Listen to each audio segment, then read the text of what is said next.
Okay, shall we start now? Okay, we have 97 people in the room now. Okay, good morning, ladies and gentlemen. Thank you for joining this property and construction sector roundtable series by Climate Governance Malaysia and CEO Action Network. I'm Nick from the Group Corporate Sustainability team at CIDB Property, and I will be your MC for today. So moving on, I would like to introduce Datuk Sri Johan Raslan, founding member of Climate Governance Malaysia and steering committee member of CEO Action Network. A former executive chairman of PwC Malaysia, he is currently a director at the Institute of Corporate Directors Malaysia and an independent director and audit committee chairman at CIDB Property Berhad. So without further ado, please allow me to invite Datuk Sri Johan Raslan to share his welcome remarks. Silakan, Datuk. Terima kasih. Thank you, Nick, and Assalamualaikum. Very good morning to our esteemed panelists and all of you, our distinguished participants today. Really great to see you all here. First, may I introduce Climate Governance Malaysia, or CGM, and the CEO Action Network, or CAN, CAN, to you. Sorry, more acronyms for us all to forget immediately. Climate Governance Malaysia is the Malaysian chapter of the World Economic Forum's Climate Governance Initiative, founded in 2019 and really comprises non-executive directors from leading enterprises in Malaysia. CEO Action Network, or CAN, is a network of CEOs representing around 45 leading companies across 20 sectors in Malaysia and all working to address climate. So this is the private sector trying to play our part, and specifically its directors, board members, and CEOs. And collectively, the focus is to make sure that companies play our part in sustainability. Now, as we all know, companies can make a huge difference in the fight against climate change and all its effects. We can do it negatively, but we are hoping to have a positive difference from the corporate sector. Therefore, CAN and CGM are organizing this series of roundtables across three main sectors, four really: energy and transport, plantations and agroeconomies, circular economy, and of course, our very own near and dear property development and construction industry. Ladies and gentlemen, friends, CAN and CGM are really honored to have you with us today. We all have this common goal, moving the industry forward on climate action. To be really effective in moving the needle, of course, we need clear and predictable government policy. In today's session, we hope to get feedback and ideas from all of you here today on high impact areas that can significantly lower our sector's carbon impact and get us on this road to net zero. Out of this, CAN and CGM will prepare a report to government, suggesting how government can help the sector to fight climate change. All this timed in the run-up to November's COP26 conference in Glasgow. More generally, we want to play our part in building a whole of society and all of government engagement between all stakeholders in the building sector in Malaysia. This is the beginning of that. I would like to thank, before I end, our moderators, our panelists for investing your time with us today. Thank you so much. I would also like to thank Reda, GreenRE, and CIDB Property Berhad for organizing this and the other roundtables in this series. We could not sincerely have done this without you. Thanks very much to you all as well. Well, I'm confident that with the excellent panelists we have today and with your input, we're going to have a rich exchange of ideas. Looking forward to that. Thank you. Assalamualaikum. And back to you, Nick. Thank you, Datuk. Next up, I would like to introduce Reimann, who will be moderating the next segment of the agenda. Now, Reimann is the Managing Director of IEN Consultants, a pioneering green building consultancy in Malaysia. He is also a member of the GreenRE's technical panel and chairman of the just a second, and Chairman of the Green Buildings and Sustainable Communities Committee under the EU Malaysian Chambers of Commerce and Industries. So over to you, Gregors. Thank you very much. Do you see my slides already?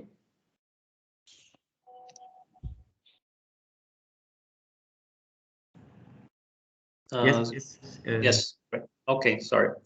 Yeah. Thank you very much for the invitation to be a moderator. I'll also give a few opening remarks, and then I'll be moderating the main event, which is we hear from these 4 speakers from Malaysia on how we can reduce the embodied carbon in the built environment. So just to put it a little bit in context, why are we talking about carbon? So basically, carbon emissions to the atmosphere is what leads to climate change. And this has actually been understood since the 60s or 70s. There's been a scientific consensus that this is a serious issue for the climate. And also the UN Secretary General has stated that climate change is actually an existential threat to humanity. So if we look at the CO2 emissions in the world, dating back to the 60s and until today, we can see that it actually has been quite unabated, going upwards, even though we have understood since the 60s that this was a serious issue. And of course, the UN climate conferences started in 1992. So various sort of moderations or various versions of this above statement has been given since then without much effect. So I decided to just add in, so what about the CO2 emissions from Malaysia itself? So this is on the other axis on the right-hand side. So you can see Malaysia being a developing nation. The developing nation has also undergone a lot of CO2 emissions. So it's quite on the wrong track to get to this net zero emissions path that we need to get on. So as you can see from this graph, it's not just sort of a minor adjustment here and there that's needed. It's really quite decisive action that is needed. And what we need to do, the shape of this curve is sort of like the Asian hat. So basically what the world needs is to get an Asian hat, to put it simply. So what about the construction industry that we are talking about today? This graph shows the global CO2 emissions. And you can see that the 2 yellow pies of this chart are related to the building sector, building and construction sector. So today we'll talk about the solid yellow one, the embodied carbon in the building sector, which is about 10% of the global emissions. And the next roundtable session will be touching on the operational carbon, the striped one. With that introduction, I would like to conduct a poll for all the attendees to take part. So can you please launch the poll?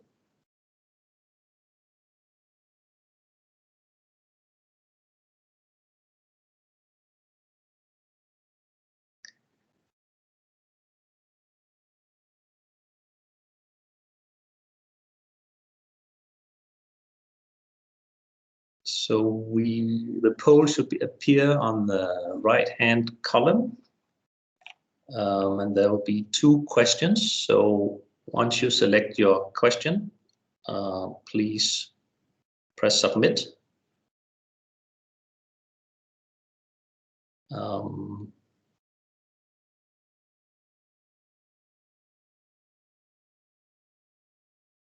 I don't see the poll myself, but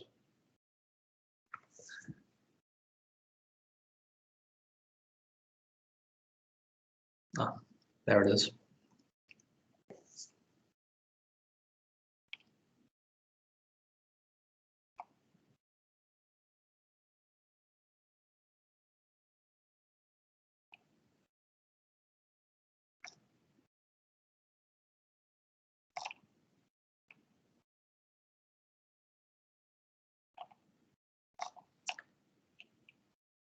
So we have about 70 and 60 replies. So let's see, the first one was 75 responses. So poll number one was whether Malaysia should set a net zero emissions target by 2050, which is much of the rest of the world is doing at the moment. And 90% answered yes. And for the second poll question, the question was, how should Malaysia drive the lowering of embodied carbon in the construction sector? And most people, let's see, replied either through enhanced regulation, 48%, or by giving economic incentives, 38%. All right, so let's introduce the first speaker. We will have 4 speakers, and I'll just show the order of the speakers here. So our first speaker is Darshan Joshi, and he is from the think tank, the Institute of Strategic and International Studies, Malaysia. He holds a master's degree in public policy from the University of Chicago and a bachelor's in economics from the University of New South Wales. His primary areas of research include climate, energy, and environmental policy, focusing on topics such as carbon pricing, which is what we'll hear about today, the energy transition, electric vehicles, and resource security. His work has been featured in various regional and domestic publications. And prior to joining ISIS, the think tank ISIS, he was an analyst with Penang Institute and later a lead researcher at Research for Social Advancement. So over to you, Darshan. Hi, everyone. Thank you, Gregors, for this invitation to speak today. And thank you to Climate Governance Malaysia and the CEO Action Network as well for organizing this event. I'm Darshan. I'm an analyst with the Institute of Strategic and International Studies, or ISIS, the good ISIS, not the bad ISIS, where I'm part of the Technology, Innovation, Environment, and Sustainability Department. So at ISIS, we focus on a broad range of public policy issues, from foreign and social policy to economic affairs, and of course, climate change and sustainable development. Now, this lattermost topic, it has implications on things like health and inequality and other social policy issues, falls largely under the ties department's bracket. And our own climate strategy, which sort of guides the work that we do, falls under 5 buckets, which include green growth and the energy transition, international climate ambition, strategic resource sustainability, climate change adaptation, and of course, carbon pricing, which is what I'll talk about today. And one concern I actually had, which I raised to Gregors when he first approached me to speak today, was that I'm not an expert within the construction or property development industries or the built environment generally. But what he said to me holds largely true, and that's that carbon taxation is a tide that raises all boats.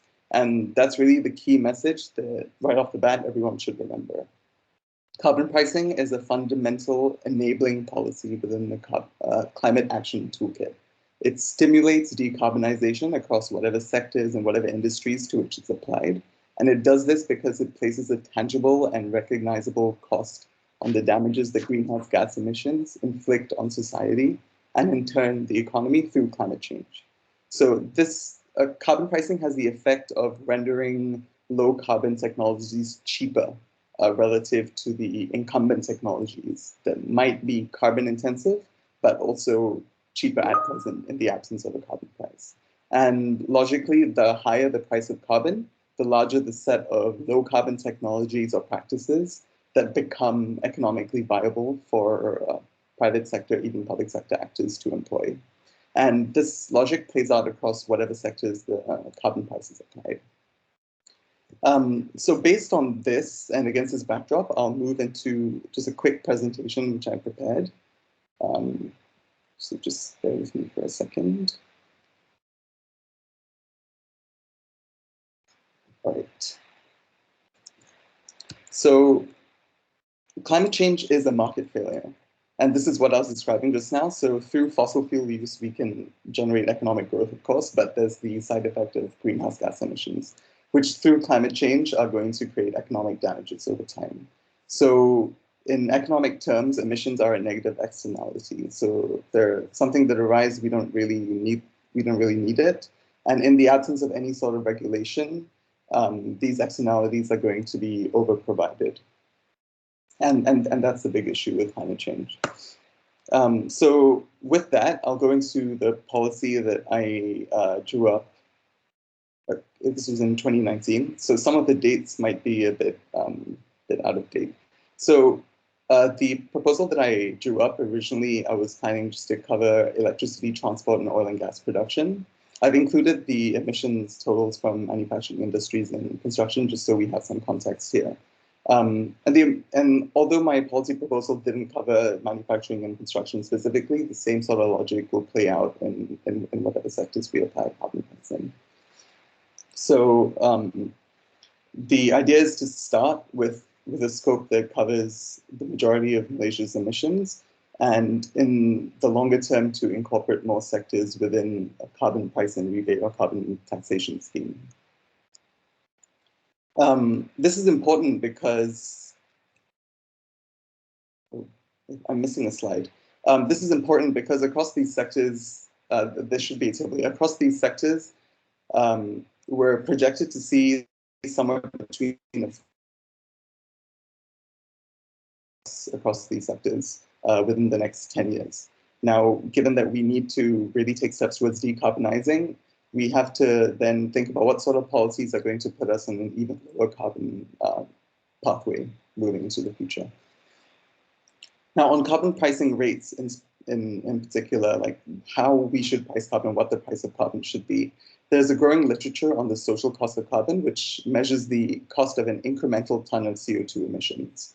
The first best global policy then would be for a uniform global price on carbon, because this is the only way to address the second market failure of climate change, which is that the atmosphere is a shared global good. It doesn't matter if we reduce emissions in one jurisdiction, if emissions rise on the other side of the world, it's not going to make any difference in addressing global climate change.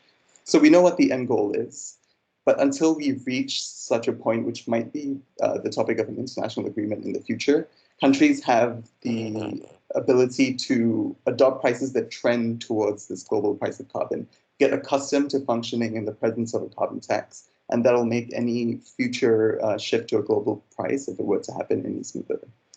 And the final thing we have to keep in mind is that the price of carbon can't be too high, because then it's politically infeasible and can even cause economic harm. Because the goal is not really to eliminate completely our use of fossil fuels, it's just to re-optimize our use of fossil fuels so that we take into account the effects of climate change. So by that token, we can't have a price of carbon that's too low, because then it just won't incentivize decarbonization. Because for a firm, their profit maximization function depends on whether it's cheaper to pay the tax on carbon or it's cheaper to invest in abatement or mitigation technologies. So as long as it's cheaper to invest in low carbon technologies, there's more of an incentive to shift towards the use of these technologies. So with that in mind, is the graph not showing up at all? For some reason, they're not showing up on my slides. My policy was for us to start at a price of 35 ringgit per ton of CO2 and have this revised every couple of years until it reaches 150 ringgit per ton in 2030, which is roughly in line with international estimates from the World Bank and the US government and other international organizations on the global social cost of carbon. So these are the effects that carbon pricing will have. Generally, there'll be three major effects. One, it will have impacts on the cost of living. Naturally, a tax, when it's applied to, let's say, the transport sector, for example, consumers are going to face increases in the petrol price. They'll have downward pressures on emissions as polluters take action to mitigate their emissions by adopting low carbon technologies and practices, and will have effects on government revenue as a tax raises revenue, which can then be used to fund other policy initiatives. So the circles here at the top identify like through which avenues we'll see these effects.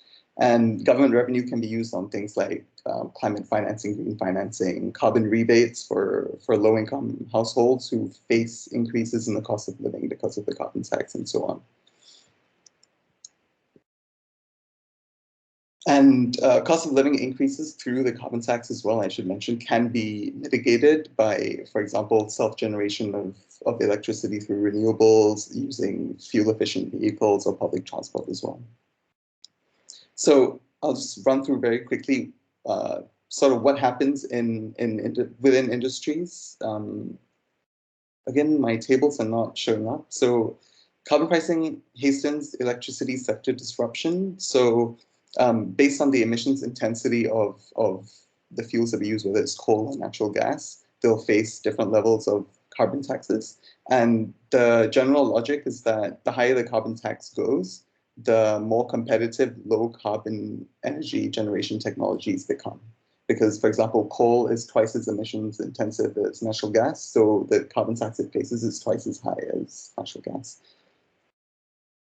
And from the literature, we also see that financing costs are a huge driver on the levelized cost of electricity for renewable energy. So improved access to loans, for example, drives further investment in renewable energy.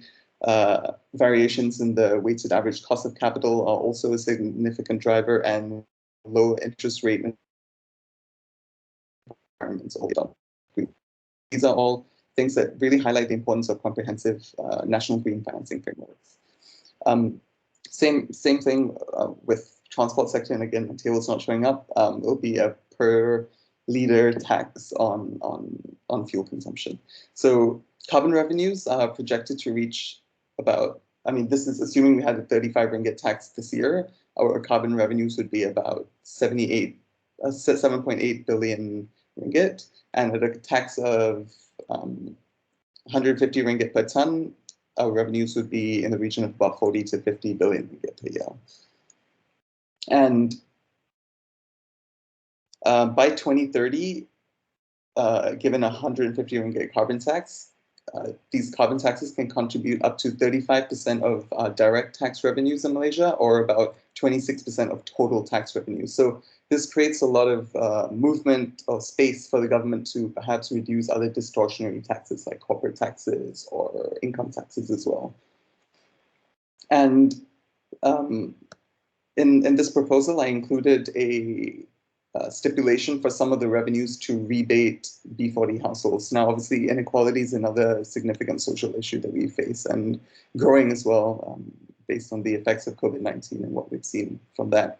So a carbon tax with a rebate proposal can enhance the political feasibility of that, and also help to address the issues that might arise from increases in the cost of living. So it only costs about 173 to 260 ringgit rebate per individual in the B40 to cover for all the effects that the carbon has increasing the cost of living. And this is using very loose assumptions as well. And finally, like these carbon rebates can be disbursed alongside like the Bantuan Sara Hidup grants that we already have. So the existing framework for addressing the effects of carbon tax by rebating these households, it doesn't have to be a very complicated process, essentially. And this can allow perhaps low-income households to invest in technologies and practices that reduce their own carbon footprints, which in turn reduce the carbon taxes that they face. And finally, before I close off, the residual revenues from the carbon tax. So after we collect the revenues from carbon tax and we rebate low-income households for any costs of living increases, the residual revenues from this can cover the funding gaps that were cited by the Ministry of Energy and Environment as needing foreign funding for. So instead of relying on external sources of funding, we can fund our own mitigation adaptation activities in perpetuity with a carbon tax. And with that, I'll close. And I just want to apologize again. I don't know what's happened with my tables and my slides. I'm back to you. Thank you very much. Thank you very much, Darshan. Yeah, too bad we couldn't see all your information. Are you gonna share the slides? Or... Yeah, what I can do is I can share the slides after the end. That's great. Okay, thank you very much. So yeah, this presentation is a sort of underlying issue since climate change is such a big issue, and at the moment you can actually pollute free of charge with carbon into the atmosphere. So, so I think a carbon tax is something that we need to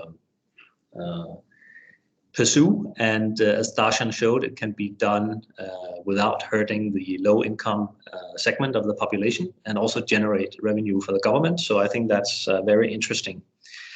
Now we move into the construction sector more specifically, and our next speaker is Engineer Ramu, who is the General Manager of Safety, Health, Environment and Quality Division of CIDB, and he will be sharing a greenhouse gas emission study that was done for the Malaysian construction industry. So over to you, Ramu, and you have 10 minutes. Yeah, just a minute. Yeah, thank you. Gregor, I have 10 minutes. Okay, let me share the slides. Can you all see the slides? Yes, Ramu. Just a minute.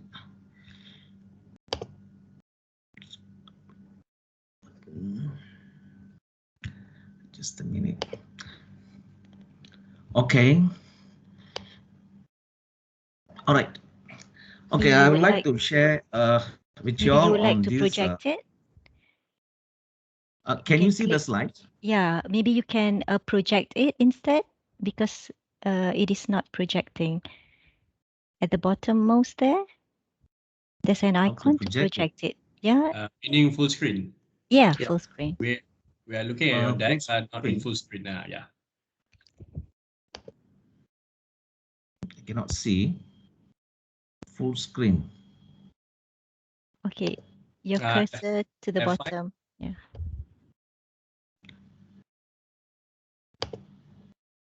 Okay, can you see now? Full screen? Okay, can you hit the F5 button? Function 5. Function 5. F5. Done, but no changes.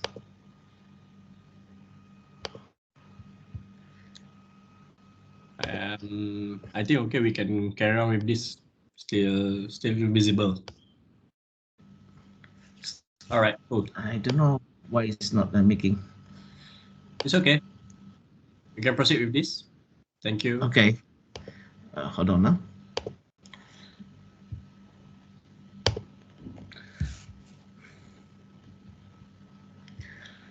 Okay, I'm going to share with you all on this a study made by CIDB Malaysia with the consultants that we have appointed on the greenhouse gas emissions in the construction industry. And this study was actually carried out under the supervision of a technical committee formed by CIDB.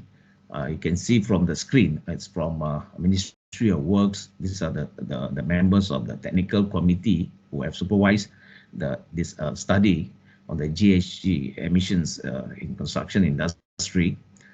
We have CASA, we have members from MOF, and we have from MITI, and Kementerian Tenaga and Sumber Asli, and of course CIDB, EPU, and Jabatan Alam Sekitar, and JKR, PWD, SIRIM, Green Tech, and University, Academia, and also Suruhanjaya Tenaga.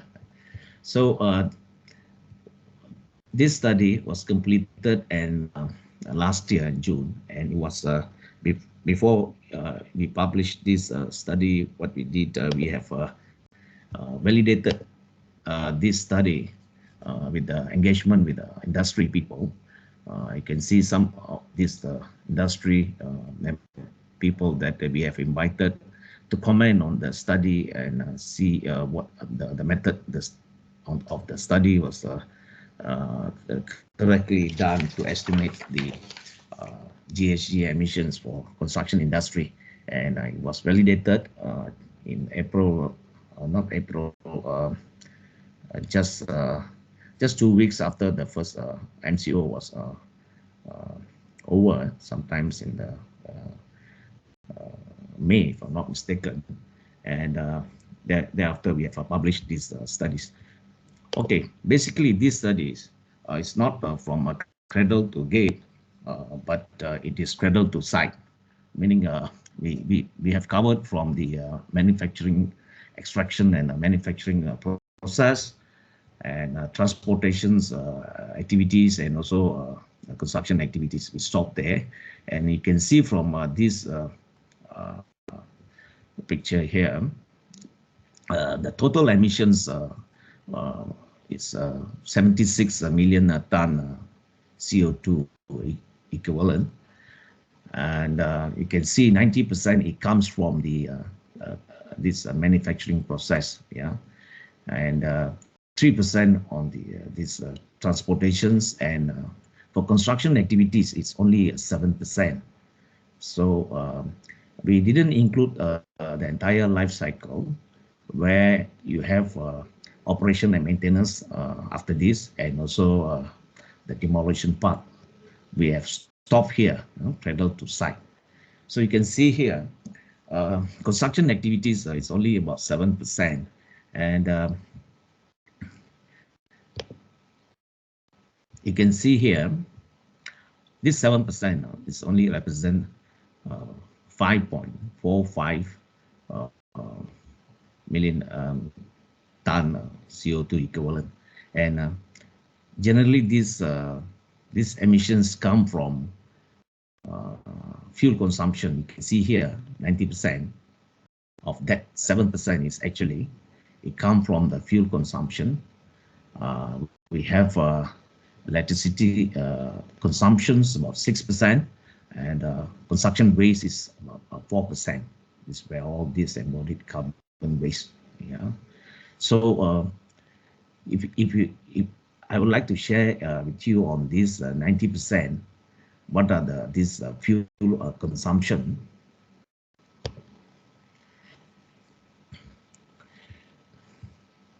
Yeah, you can see here. You can see here, this 90% of fuel consumption, actually, it comes from diesel, 34%, the use of gas, LPG, about 11%, and lubricant, about 12%, and vitamins. This generally, vitamin used for this asphalt pavement. So that's where all these emissions contribute to this 90%. Yeah.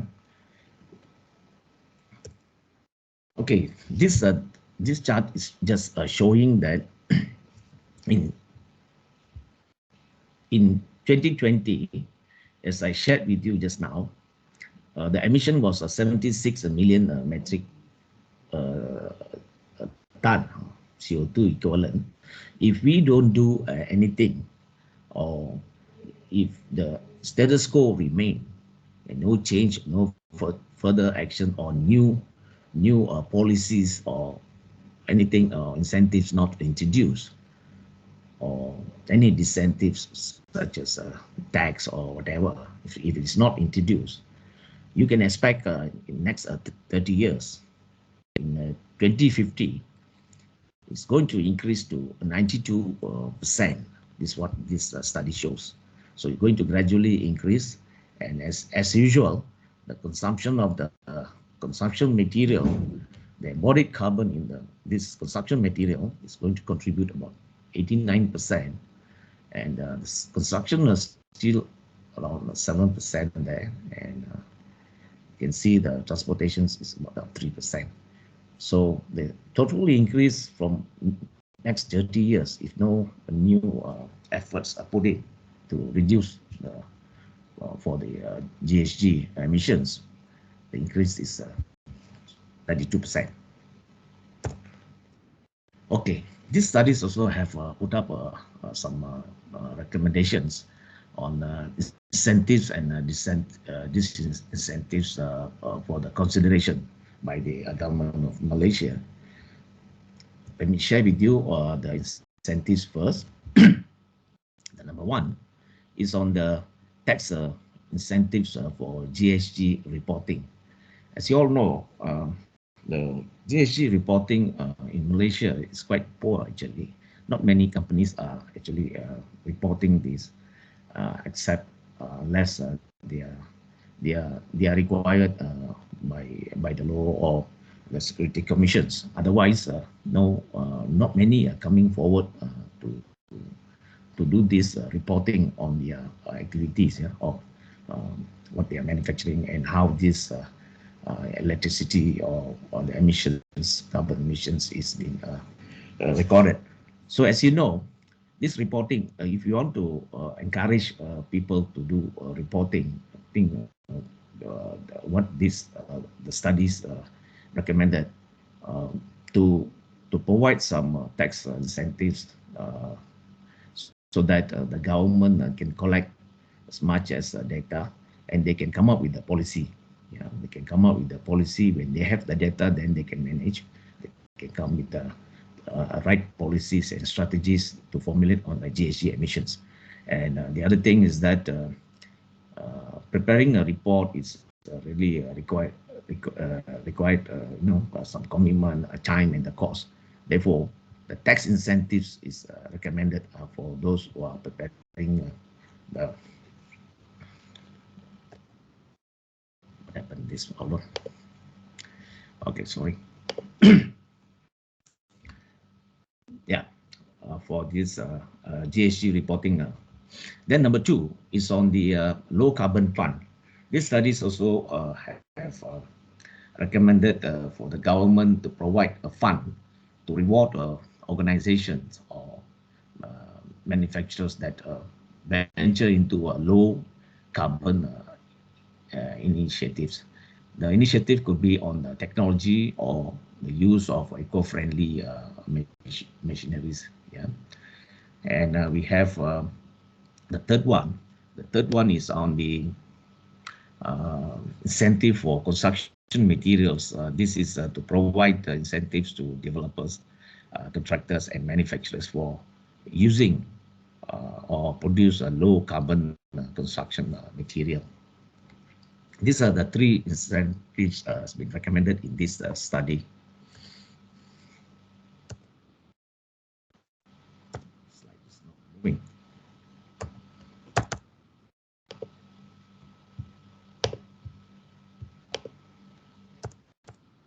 So, Engineer Ramu, you have the time is almost up. Yeah, I'm about to finish.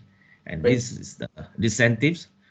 The incentives is on the carbon tax, the impositions of a tax on the companies that exceeding the prescribed GHG limit set by the government. Once they have the report, then they can come up with the strategies and they can put suggest what is the limit. Yeah.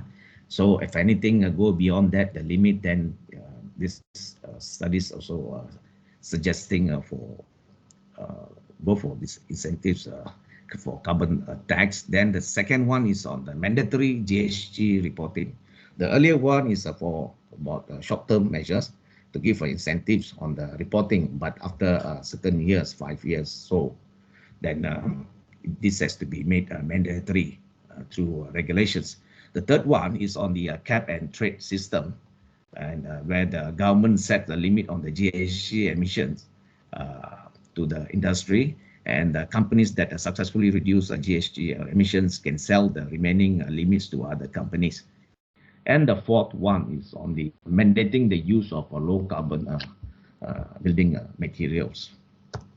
So in conclusion, these studies, as you all know, the the emissions, GHG emission in construction industry from cradle to site is 76 million metric ton CO2 equivalent, and 90% of this emission is coming from the manufacturing process, and 3 is from the transportation, 7 from the construction activities, and if no new actions taken, then you can see the emissions going to be increased to 92% in 2050, and in order to have an effective impact on the GHG emissions, focus needs to be given to building material manufacturing process, and the final one is those proposed incentives and incentives need to be implemented to reduce national GHG emissions.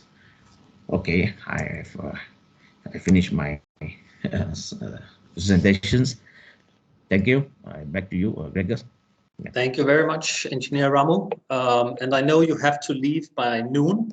So for you, we'll just have, I'll give you one question that was asked in the chat, so you can leave because you are unable to join the discussion later.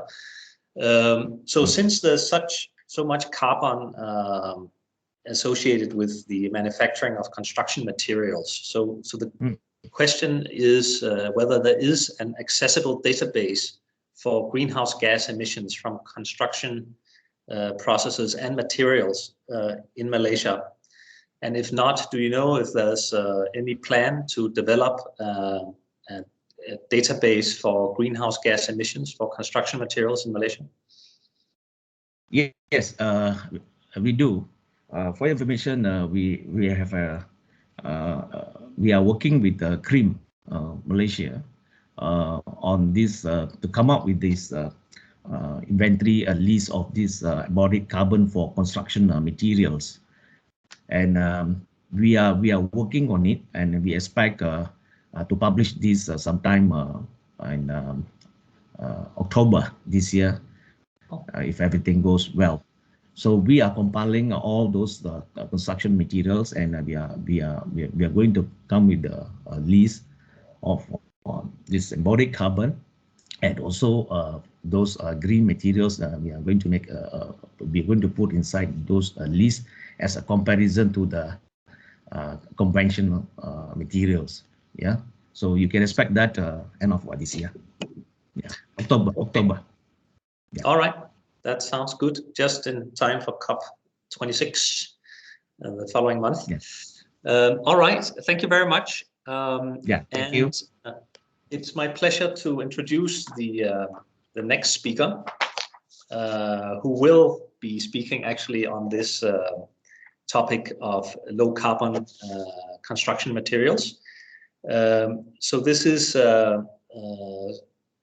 structural engineer Yasotha Chetty, who is passionate about creative engineering solutions, and she seeks to create a collaborative work environment to develop integrated and innovative designs. Her work spreads across various structural materials, including concrete, steel, timber, and masonry, and covers working with existing buildings to iconic architectures. And she's been involved in building projects in the UK, Europe, Middle East, and Malaysia. She worked 9 years in England for Berhad and Raundtable, 2 well-reputed multidisciplinary consultants in the building sector. And she returned to Malaysia in 2011 under the government's Returning Experts program, and where she joined ACOM. And headed the civil and structural part of building engineering. And in December 2014, Yasotha founded OHR, an engineering consultancy which embodies her passion for the built environment and the marketplace. She also involves herself with academia and industry bodies as much as she can, and she sees this as an honor and a privilege to be able to contribute towards upholding the industry. So over to you, Yasotha. Thank you for the introduction, Gregor. You read the entire speaker's profile. Yes. Can my slide be seen? Yes. Okay, yes. that's fine. All right, I'll get the timer going because I've got 10 minutes, strict 10 minutes, Gregor said, and I've got 30 slides to go through. Okay, starting now. Right, so I'm going to be speaking on reducing carbon emissions from structural building materials and in the context of Malaysia. So as Gregor said, my name is Yasotha. You can call me Yas. I'm a structural engineer. We work with architects building buildings, right? So let's just set the scene on what is embodied carbon, which is the topic of the whole session today. The lifetime or total carbon of a building can be split into the embodied carbon, which is the carbon emission caused by extraction, manufacture, transportation, assembly, maintenance, and replacement, and deconstruction at the and disposal at the end of a building's life.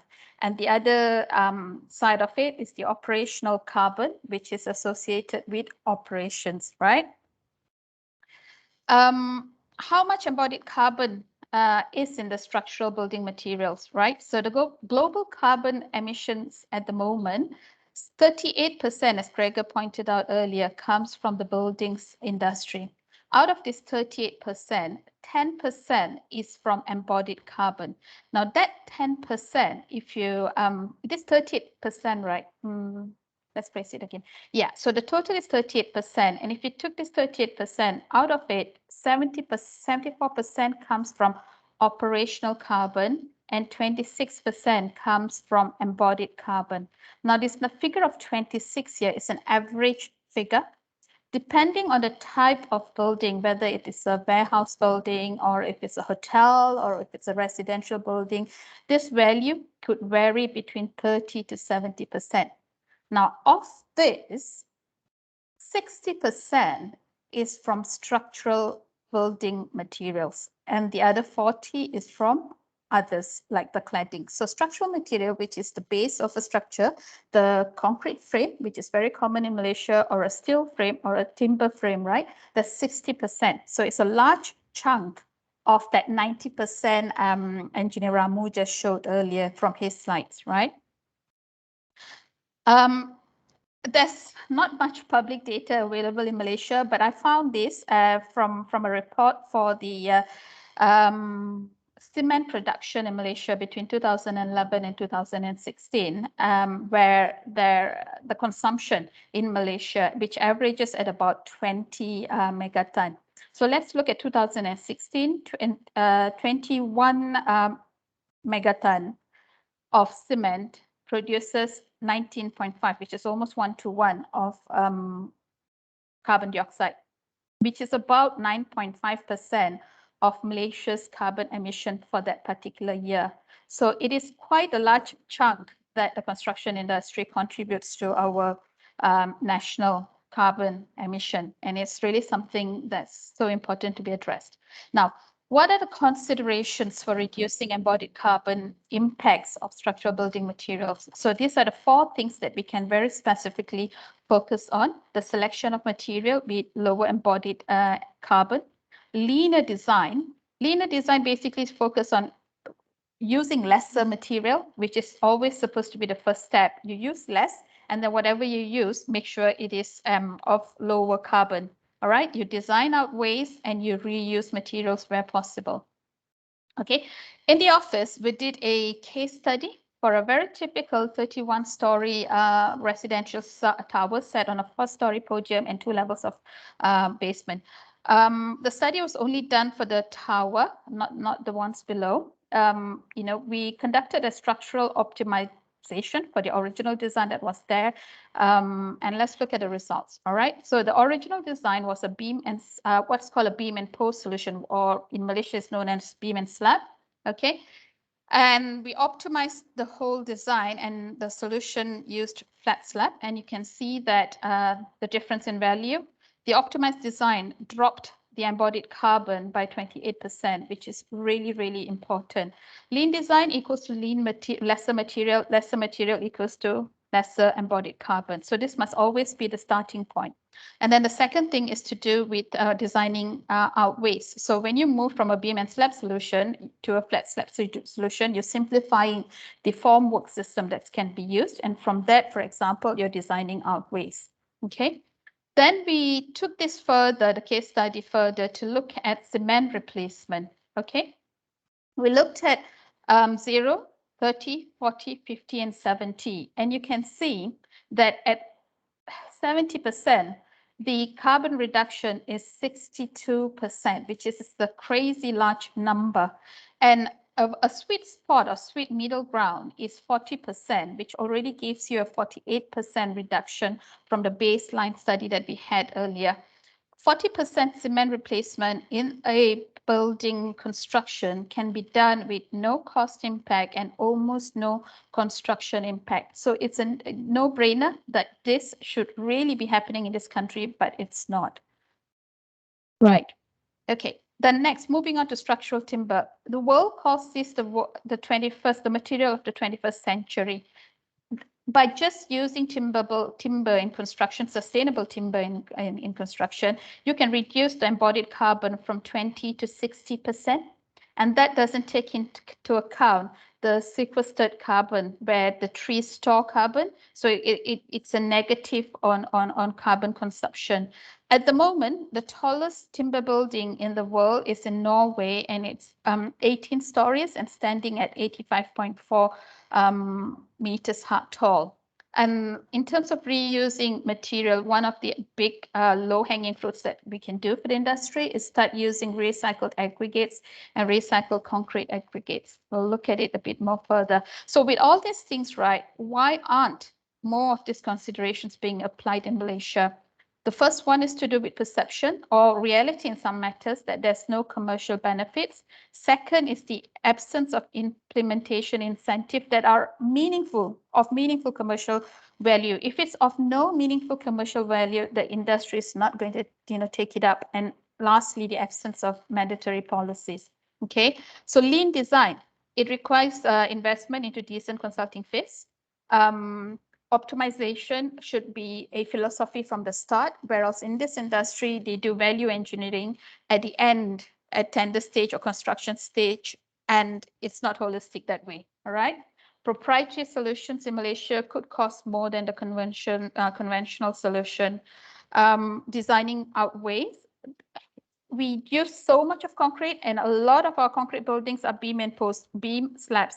There's a misconception that this is more, this is cheaper than flat slabs, but that's not true at all. And cement replacement again is a no-brainer, and it should really be happening, but it's not. Okay. So quickly, let's look at GBI, which is our green building assessment for buildings, how environmentally friendly they are or how sustainable we are. At the moment, only 3 to 6% of the total score, the 100%, is awarded towards building materials and building materials related solution. But this is not explicitly for structural materials even, which means on a project, if you wanted this 3 or 6%, you can achieve it without touching the concrete, without actually touching any of the structural materials. Whereas it's the structural materials that are causing, or contributing towards 60% of the embodied carbon. Okay. So you can see this, I'll skip. UBBL, the national law that governs structural design or buildings construction, does not allow timber at the moment. There are amendments coming up in the next revision. However, they are moving towards allowing timber, and I've been involved in this for about 2 years now, trying to battle it out. But they are still requiring fire testing for every project. And no private projects is going to take up any technology, any material, if it's going to cost them any extra money voluntarily. And it's the logic of the commercial world. Why should they, right? Now, does timber structure require fire testing for every single building? The answer is simply no. Timber is very well used globally. It has a very well used code, and there's no reason why the code that's available for fire design can't be used in Malaysia. So in terms of policies and regulation, there's some now, but if this is of no commercial value, no one's going to take it up. All right. So commercial drivers, if there's no policies and mandatory requirements, nothing's going to change, right? So these are the things that I think we can do. We should incentivize the reduction of embodied carbon in structural building materials, or implement mandatory requirements. If we are incentivizing it, it really needs to be of commercial value. You can't, like, for example, give 0.125% of the construction cost when it's going to cost you more to actually use that technology. Okay, 10 minutes up. Gregor, half a minute more. Use of, oh goodness, how to stop this noise? Sorry, I'm having a phone crisis. Sorry.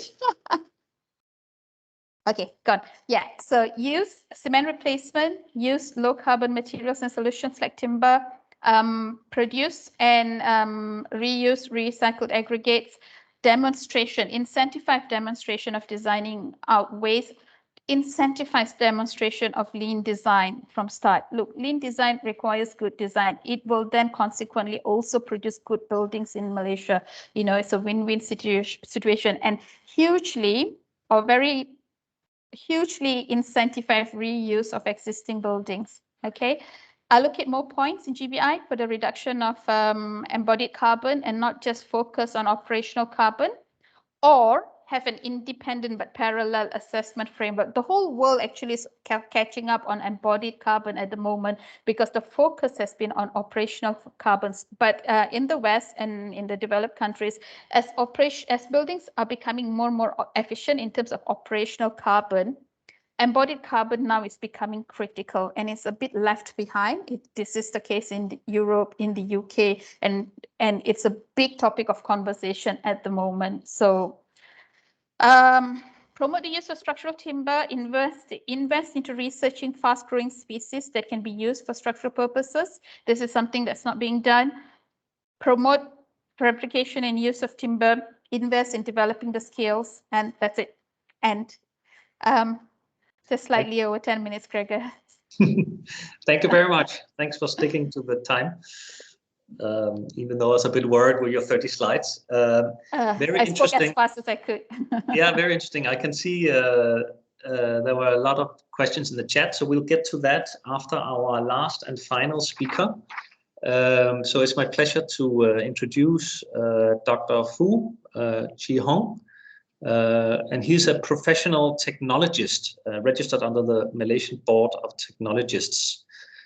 He's currently the manager of product research and development at MKH Berhad, and prior to this, he held the head of research position at CIDB.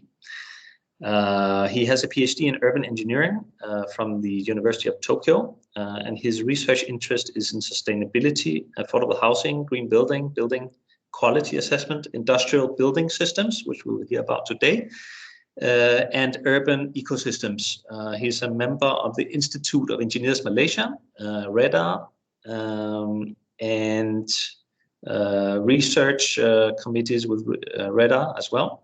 He's a GreenRE manager, certified sustainable infra-star facilitator, and a MICREST qualified professional and assessor. So welcome, Dr. Fu.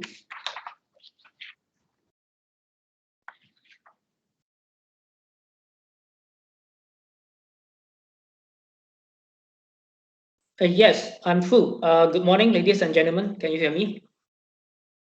Yes. Can you see the slides? Yes, Dr. Fu. Okay, good. I will straight away start my presentation. Okay. So basically, I'm from MKH Berhad, which is a property development company. And of course, we are the members of REDA, REDA Selangor, REDA Institutes. So today we are to share some of the findings that we collaborate with REDA Institute, which is regarding to the IBS, the industrialized building system. So, okay, first of all, I try to relate the embodied carbon and industrialized IBS, industrialized building system, and how the adoption of IBS can help to reduce the embodied carbon. Okay, embodied carbon, like the carbon which is locked into the manufacturing of materials, representing the intensity and volume of carbon required to produce a material, together the carbon emission as a result of the transportation of material to the building site. Okay, normally when we try to identify, we normally try to draw a path, and then we try to fix the carbon boundary condition. So normally when we referring to embodied carbon, our calculation will start from cradle to site. Okay, so let's say, for example, our building materials, the most carbon intensive one is the cement. So how much carbon emissions during the mining, during the process of cement, and then how many tons of carbon will be emitted to the atmosphere during the transportation of this cement to the site. All these were calculated and we consider as the embodied carbon on site. So basically, like the CIDB speakers and also the speaker previous prior to me already explained what is the embodied carbon and how it's impact to the industry. So what I want to highlight here is that embodied carbon is normally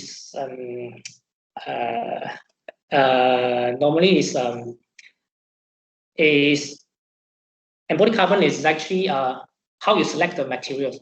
If let's say like you are still keep on using the cement intense materials for building construction, so definitely there's very little hope for you to reduce the carbon emissions, especially for the embodied carbon, unless you need to change to use your ultimate building materials, or you use a building material which can reduce the carbon contents.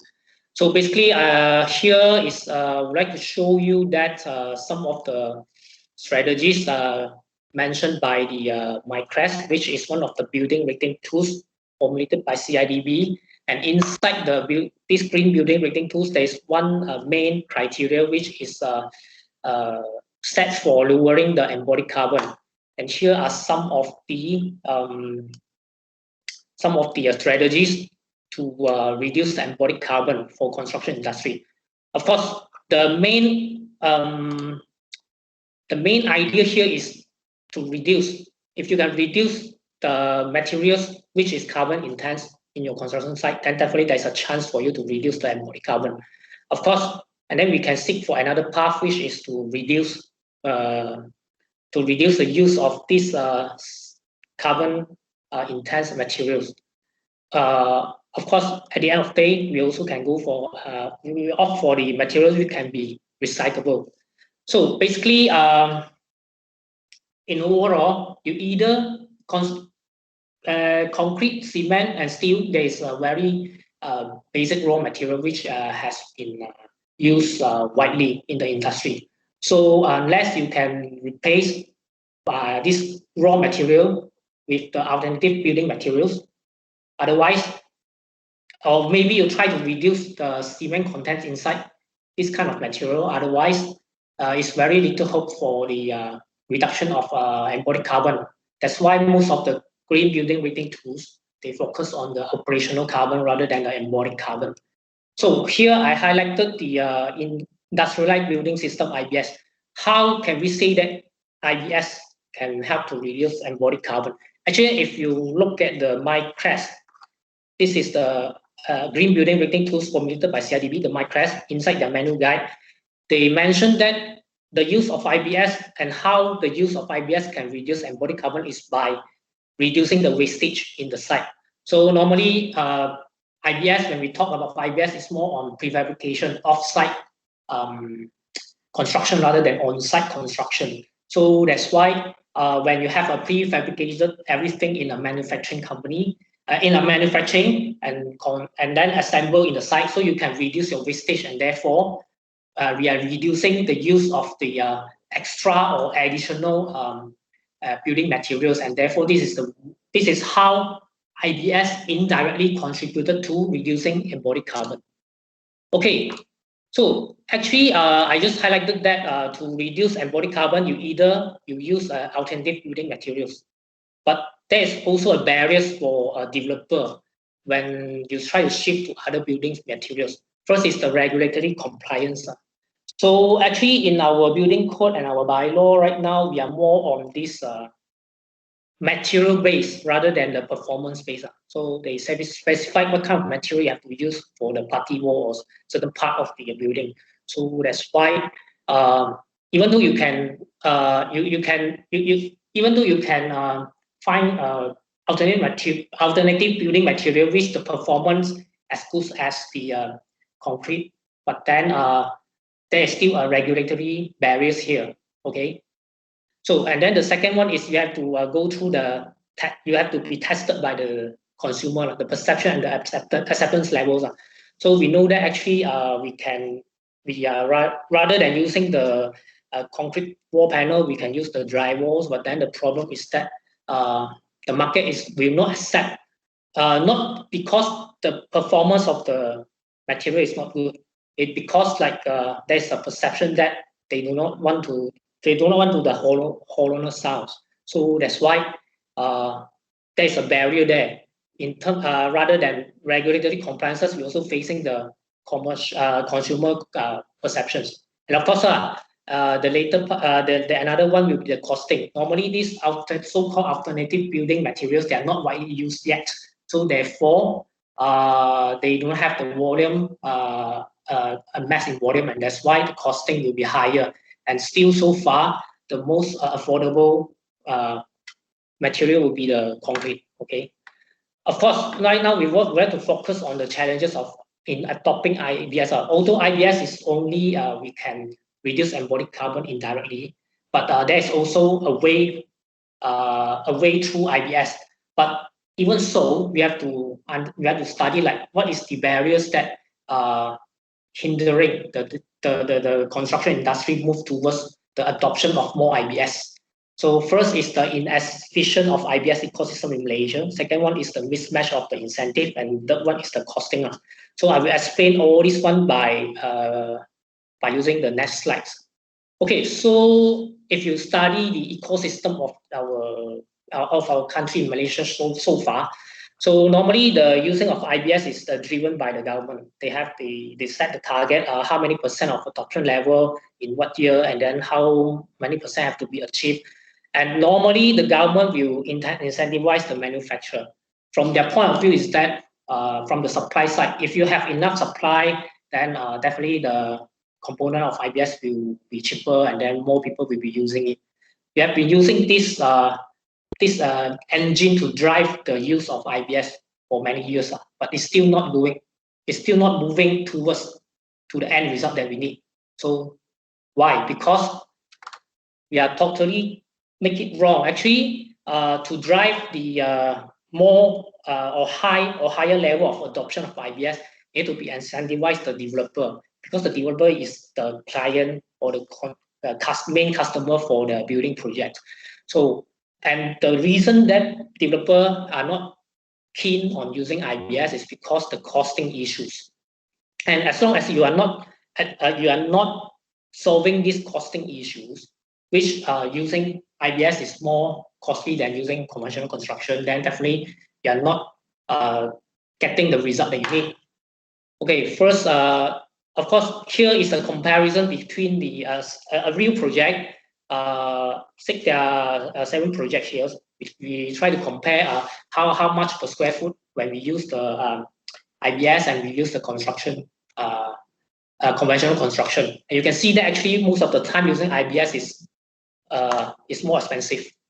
And actually, it's not fair to say conventional construction is the old type of construction, because as you calculate the IBS score, normally this conventional construction, I would rather call them a hybrid construction system, which is they are using IBS. They are also using IBS component, but just the component is not enough for them to achieve 70%. Okay, so there is if you can find out just now, the project B is actually IBS is cheaper than the conventional construction. And of course, I think I'm running out of time, so that's why I'm not going to explain. If you want to know more about it, then you can ask me during the Q&A sessions. So the policy recommendation is that you have to revise the building code and bylaw. So shifting towards the performance-based rather than the material-based. And also in order to encourage the higher adoption level of IBS, so which is to in line with the government initiative. So first of all, you have to address the costing part. So first of all is to give the tax deduction for those projects which can achieve 70% of IBS score and above. And of course, not only the monetary incentive can be given. You can also think about the non-monetary incentives, such as for project which using IBS and can score higher than 70%. So you can consider to give them a higher density or plot ratio, or maybe to reduce their development charges. So that's all for my presentation. Thank you very much. Thank you, Dr. Fu. Very interesting. And now we will go into the Q&A. So I will take some of the questions from the chat. So if you have questions, please list them or write them out in the chat box. And maybe my first question, since we are on IBS, you showed the cost comparisons. What about the construction waste? How much construction waste can be reduced by using IBS, Dr. Fu? This one depends on the workmanship and also depends on the design of the building. Actually, we cannot give a rough figure saying that how many % of waste can be reduced. So it have to be project by project basis. Okay, but what's the highest one you have seen? Normally, we are not we reducing the waste. We are not calculating the amount of waste that we reduce, or rather that we calculated the amount of money that that is contributed to send for landfill sometimes. Yeah. So that's why I also cannot understand. I cannot answer these questions by giving you a figures that how much % of volume of waste to be reduced. I cannot say so. Okay, I see. All right. One of the other questions is for Yas. So there was quite a lot of interest in the cement replacement. For example, the 40% cement replacement, which you say can be done without cost. So what companies do this, and or how do you go about it, and why is it not happening to a bigger extent? Okay, that's a big question. Let's start with how you do it. Okay, so a cement replacement should be specified by the consulting engineer. The design codes, specifically BS 8500, if you're a structural engineer in the group asking this question, BS 8500 specifies exactly how replacements can be done for the different usage of a building, for the different exposure condition. And basically, it's about the cementitious material. 100% of the cementitious material at the moment are commonly cement in this country. What you do is you take this 100% and you replace 40% of it with cementitious material that are not cement. So specifically, it's byproducts and their waste themselves, pulverized fuel ash, and ground granulated blast furnace slag are examples of what can be replaced, PFA, GGBS. Now, PFAs and GGBS cost almost half the price of cement. So technically, by doing this, it should be cheaper. But what's being sold as concrete in this country, even if you have the cement replacement, is still the same price. So you have to go to you specify it. So the designer specifies it, and then the contractor purchases those concrete for use. But this is not because it's not widely used and it's not a habit here. Not all concrete plants have that handy.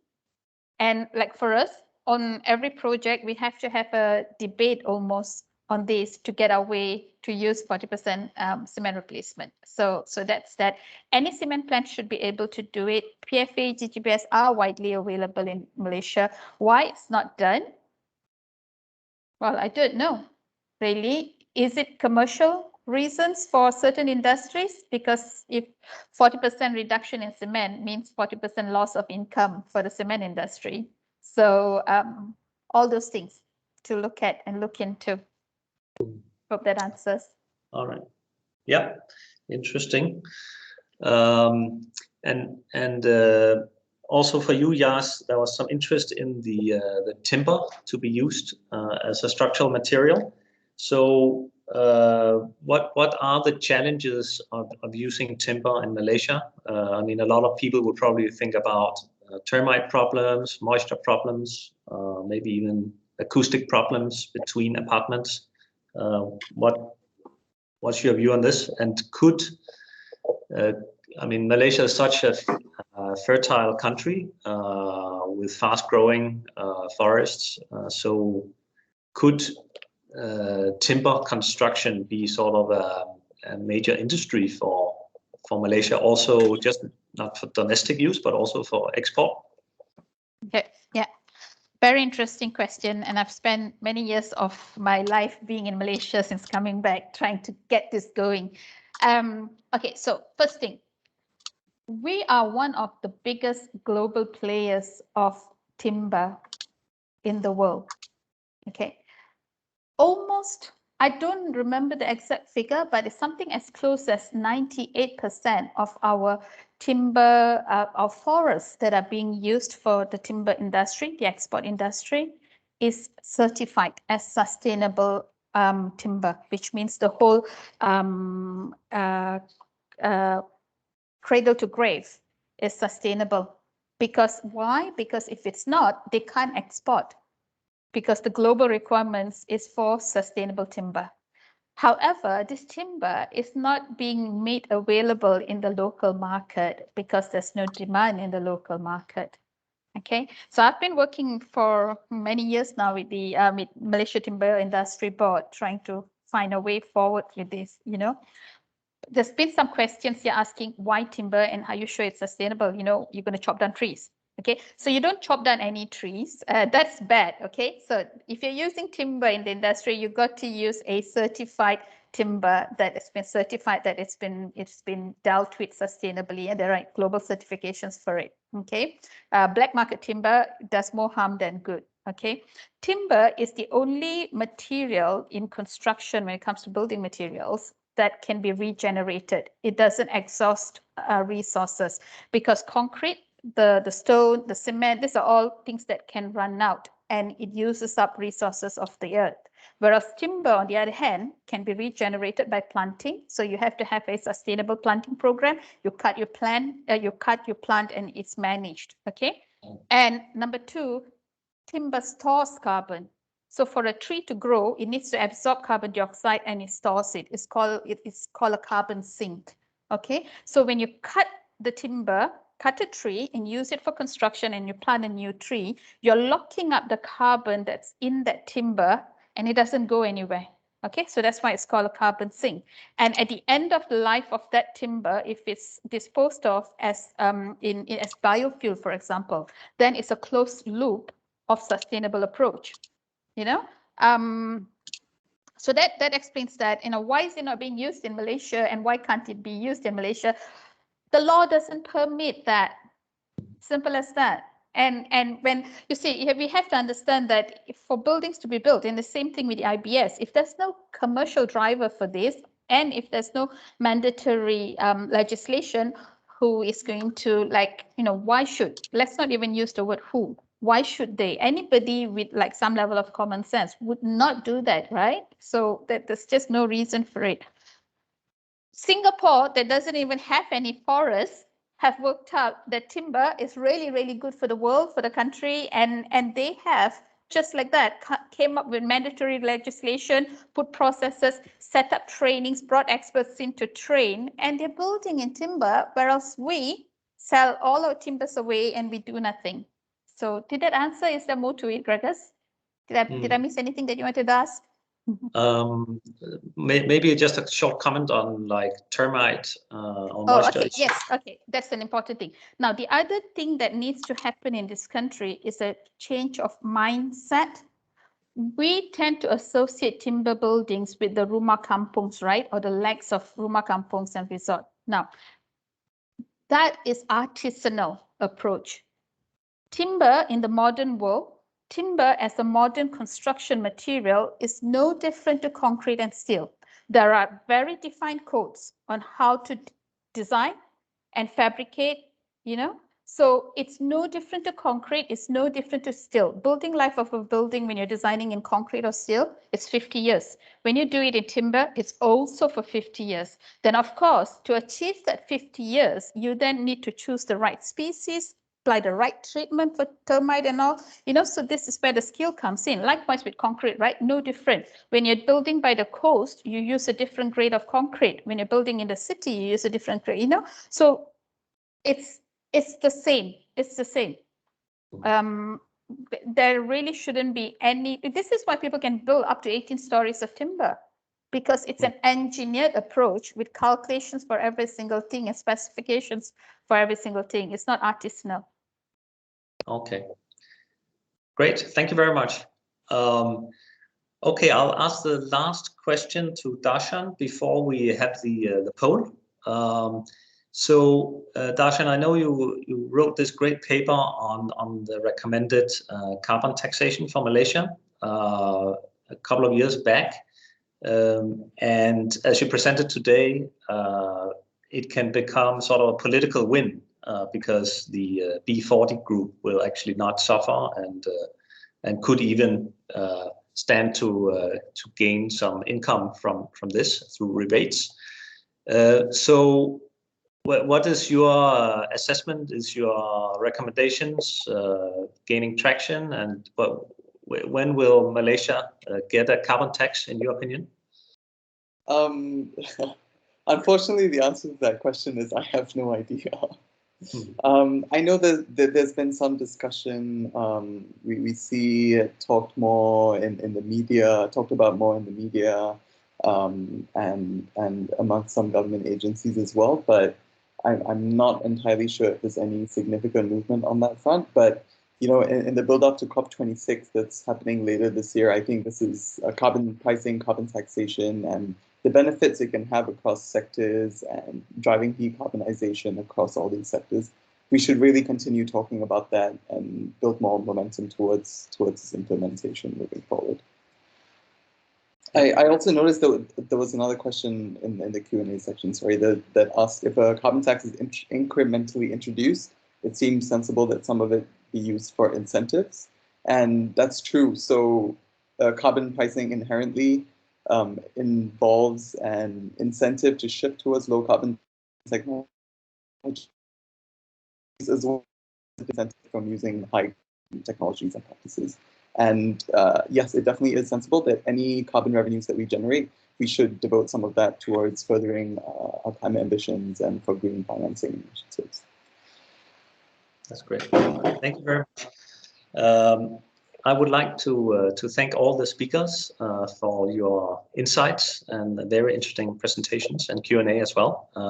So to close off this session, we have prepared 2 poll questions that we would like people to answer, and then after that we will close out this roundtable with some closing comments. So let's have the poll, the last 2 questions.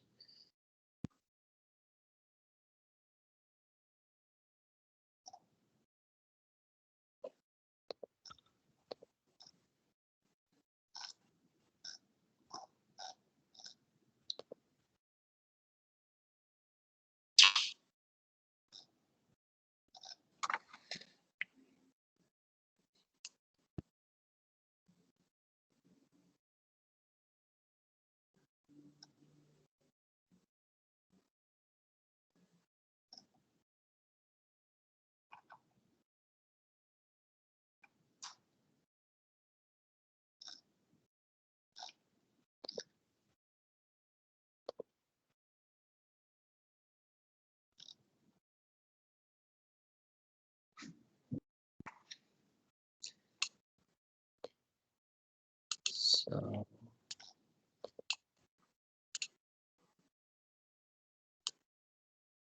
let's see.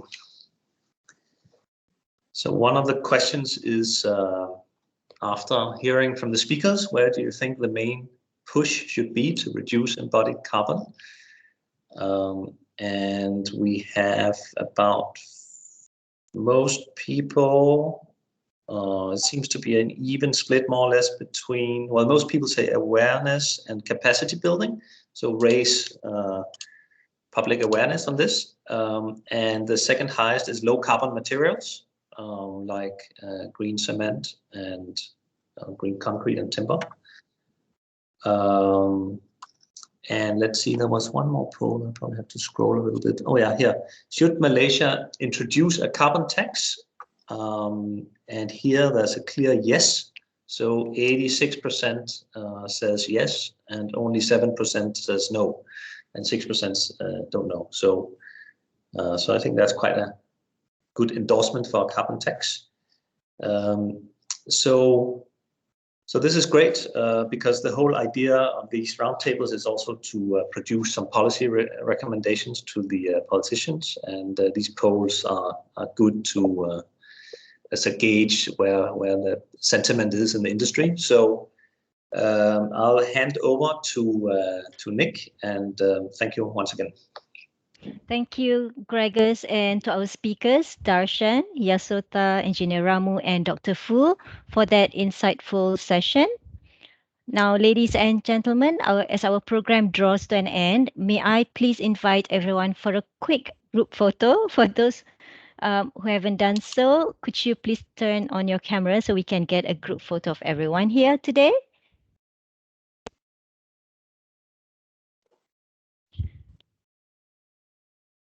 Okay, is everyone ready? Okay, on a count of 3.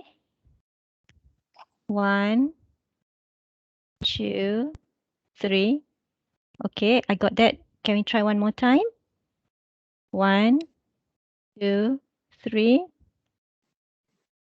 Okay, I got it. Thank you. Okay. Do the speakers leave, or there's a close up, like what do you call it, debrief? Gregors? No idea. Okay. Yeah. No. That's about it. Yasotha. So, Okay. ladies and gentlemen, on behalf of the organizing team, please allow me to say thank you once again to Datuk Sri Johan Raslan, Gregors Reimann, and our speakers, Darshan, Yasotha, Engineer Ramu, and Dr. Fu, for taking time out of your busy schedules to share your insights and views. So the same goes to the audience. Thank you all for joining us today. Your attendance and participation are integral to the purpose of these roundtable engagements.